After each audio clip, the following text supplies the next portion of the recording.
Hey, how are you today? I'm a little tired, so that's why I'm kind of sounding blasey, blasey, blah. So I'm about ready to hit the sack. Just figure I'd do one more quick commentary with this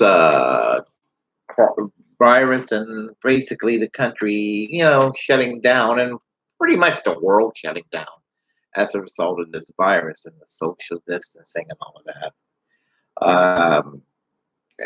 Just looking at the state of our labor movement today, I mean, in spite of the fact that less than 10% of the workforce belongs to a labor union, just think if we were to have employees literally walk off the job and strike, you will see a big spike in pay, and um, and they will have to do what we have to say: provide a significant wage increase, provide living wage.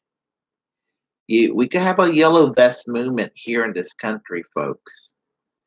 I mean, every few years, the French people protest against austerity measures, and the government are kind of like, oh, hold on, okay, you guys win, you guys win. We're scared of our government here, but the government in places like France tends to be scared of the people. And we could learn a thing or two, a lesson there in that regard.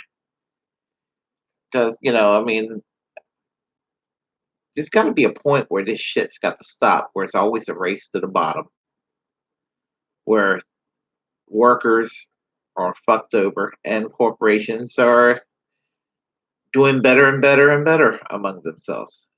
We something's wrong with that dynamic. It's a dynamic that needs to be shoved down the fucking toilet, folks.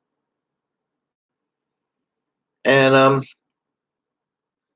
just I hope to see a lot of labor militancy in the next couple of years. I think it's going to happen. I think it's going to happen. And mathematically,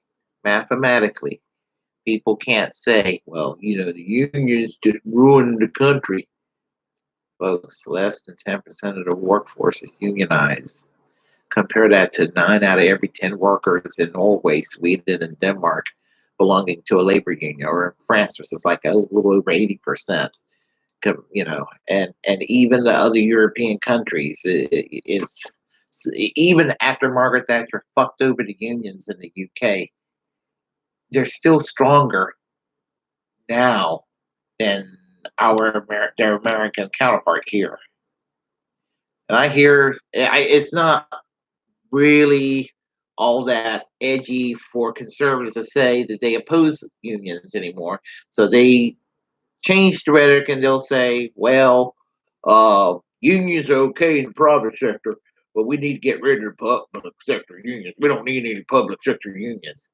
Folks, don't buy it when they say that, because the private sector unions, if they're not coming back, those public sector unions got to stay, because those public sector unions are gone. We got pretty much no unions left. The unions are what built the middle class in this country. And never forget that. Never forget that. Feel free to comment, good, bad, or indifferent, and peace. And subscribe. And remember, until the very end, support Bernie Sanders.